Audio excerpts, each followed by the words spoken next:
So in my opinion, everything that we have seen from Rell Seas is generally really good. For me personally, Rell Seas has shown us a lot of specific things that you should be looking for when you are looking for a good game on Roblox. But despite all of the good things we have seen about Rell Seas, there still is going to be reasons to be concerned about any game, not just Rell Seas specifically. So I made a community post asking you guys what your personal concerns are for the game, and I want to go over what I think is actually valid and my opinions on them overall. And if y'all want to participate in this next time, make sure to subscribe. So the first comment I want to look at is addressing the balancing, because there is going to be 30 fruits on release for those that don't know, possibly even more, they said, if they get done fast enough. And I do think this is a valid concern because most likely this will be a problem on release. 30 fruits is crazy. No game has ever released with this much content in general. Games like GPO and stuff struggle to balance with only adding like 2 fruits per update. So when a game drops with 30 fruits, I can already imagine the issues. They are going to have a 30-day test period before the actual game releases. Well, that's at least what they said, but that's not enough to fix the balancing problems we're most likely going to see on release. But I do hope it will at least be enough to get rid of the very obvious balancing problems, like something's way too OP and something's way too weak.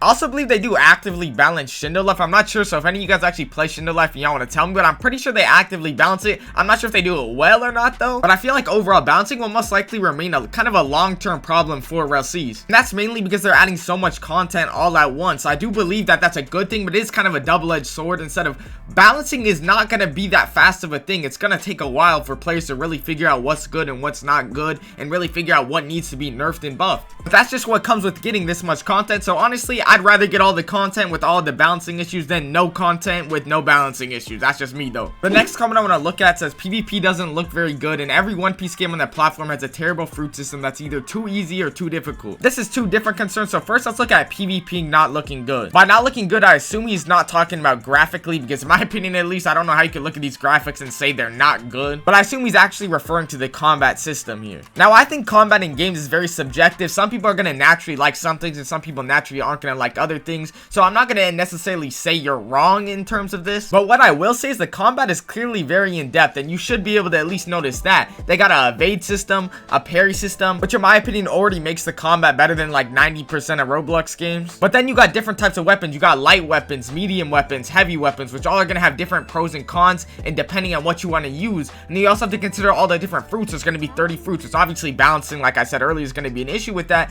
But what this does allow for is a ton of different versatility in builds. And they also have gun combat. No other Roblox game has that, or at least in terms of Roblox One Piece games. And the combat system also allows you to have back and forth fights in the air with actual punching and real fighting in the air compared to just spam based fighting, which is something I think is really good. So overall, I would say the combat is at least unique and in depth, which is something that not a lot of combat systems can say. But is the combat system perfect? No. Is there probably going to be a million issues on the game when it comes out with combat wise? I would imagine yes. And I feel like that's just naturally part of the process when you try to actually innovate on basic combat systems and make something different. Now I want to address the second part of this comment, which is every One Piece game on the platform has a terrible devil fruit system that's either too easy or way too grindy.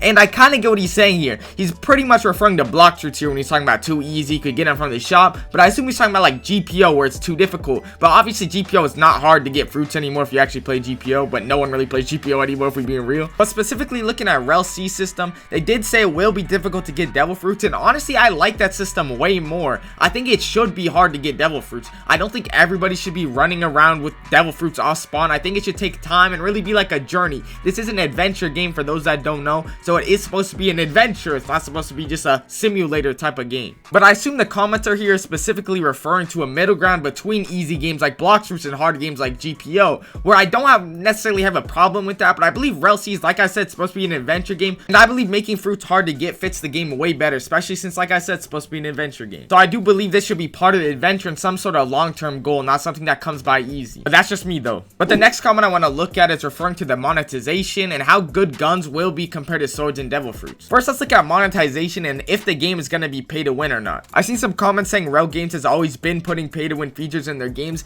and that's probably going to be the same case here. I haven't even been that familiar with all of their previous projects, but if I had to guess, I assume there will be pay to win features. But will the game be completely pay to win? I hope not. But if we're comparing it to its competition in games like GPO, I don't think it could get more pay to win than that. So at the very least, we're still getting a better product most likely than its competition. And looking at their biggest game in Shindo, like there is a lot of pay to win type of game passes here, but none of them reach close to the level of games like GPO with $200 game passes. So I don't know. What do you guys think? But now I want to look at the second part of the comment which says, how good will guns be compared to swords and devil fruits? And honestly, a lot of you guys probably think guns might be trash, but I honestly think it might be the opposite. They might be too good. And the reason I say this is because guns are able to M1 like normal swords without losing gun ammo. So this basically means that guns have a good range advantage because obviously they're guns, they have good projectile range, but they're also able to fight up close with really no defects because they can M1 just like normally. But really anything can go from trash to broken just by tweaking the actual numbers of how much damage they do and how they scale.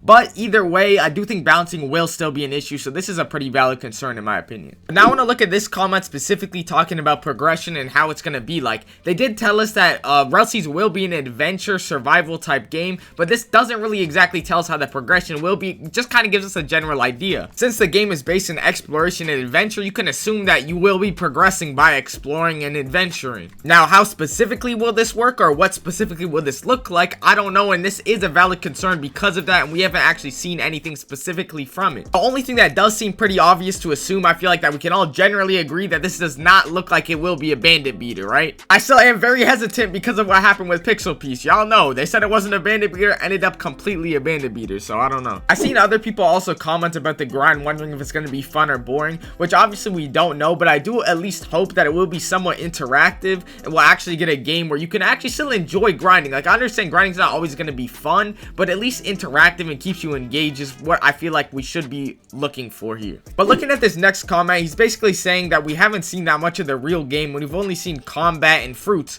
which obviously is still a big part of the game, but I believe he's pretty much saying here that we haven't seen progression, map, and stuff like that. And I agree with this, but we already did talk about progression, so I also want to talk about the other aspects of the game. Like, they already said, I believe, that they do have a map, they just haven't shown us it yet, and I don't doubt that the map is good. The main reason I say that is because map is really comparatively not that hard to do compared to the other stuff they have been doing, such as these zone models and stuff. So if all of this stuff is really good and then the map of all things ends up being kind of trash, it would be kind of unexpected to me. But with that being said, the map is still really important and will affect the game a lot if it ends up being bad. But I think what we can all universally agree with is the end of his comment where he says the next teaser should show us a small part of the beginning of the game, which I hope for too, because it will show us a lot more about how the game's gonna be played than you would probably expect. For example, if I see 5 bandits just chilling right there and a quest right next to him to kill the 5 bandits, I don't know about all that. But this next comment is actually really interesting to me because he says that if there's a lot of stuff on release, the updates will have less content and then they'll run out of stuff to add pretty much and it will get dry. And I mean, first of all, this will still take a while. Like 30 fruits is a lot, but there still is a lot more fruits in One Piece to add. But eventually they will run out of canon stuff to add. And I actually seen the developer Rell Seas talk about this on Twitter. He said that after release of the game, they will be considering fan ideas and consider adding non-canon stuff, I guess. Which I feel like can help the game, but can also ruin it a lot if they go too overboard with it in OD. So I would chill with it, but I feel like if something does make a lot of sense, they should add stuff like that, especially if they do add everything canon that they can add. So I feel like this will be a real concern down the road, but I feel like a game actually adding content so fast that you're worried about them running out is not a bad thing in my opinion. I'd way rather have the problem of a game adding too much content that we're worried that there won't be more in the future than the game just never getting the content in the first place. But if y'all enjoyed this community type of video, I'll make sure to make more, so please let me know if y'all enjoyed by sub, liking, or whatever. You know, I would appreciate it. Thank y'all.